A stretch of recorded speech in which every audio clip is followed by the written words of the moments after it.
The gentleman yields. I now recognize myself for 5 minutes of questioning. Look relieved, I will be the last. It's been a long day, but your testimony is important to each and every one of us. The need for permitting reform has never been more pressing. I think you know that. Across the country, projects are stalled due to burdensome and unworkable regulations. Economic growth has been stunted by outdated provisions. It's costing American jobs. It's costing American energy. And it's certainly threatening our national security. We continue to face the consequences of tightening regulations despite the fact that the U.S. emissions have consistently decreased over the past 10 years, resulting in America's air quality rating absolutely among the best in the world. To keep America globally competitive, we must ensure that common sense, attainable standards prevail. Mr. Seiden, can you explain the potential consequences that might result from outdated provisions of the Clean Air Act, and secondly, how they will impact industries and their ability to build right here in the United States?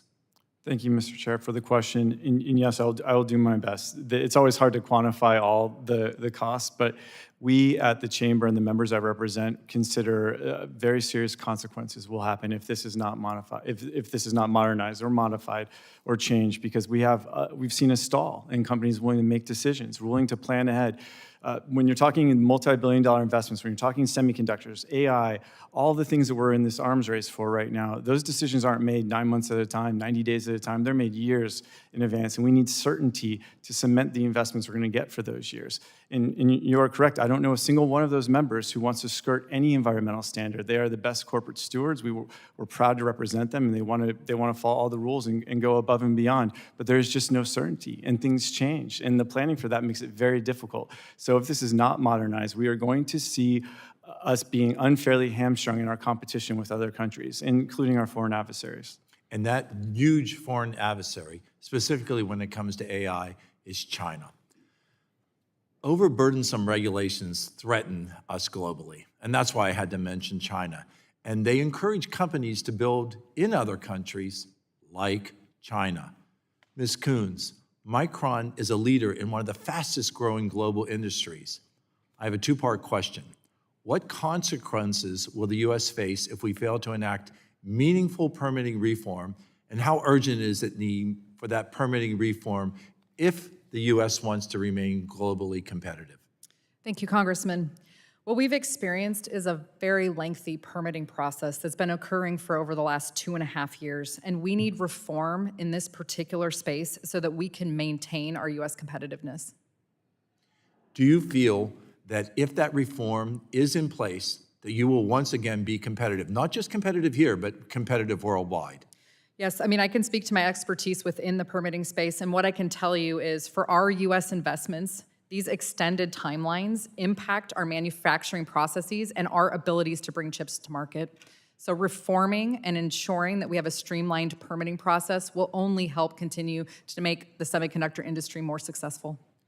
Ms. Coons, do you feel that ceding investment opportunities to foreign adversaries who do not have the same clean air requirements not only harms us in the U.S. economically, but it's actually incompatible with the ultimate goal of protecting the environment?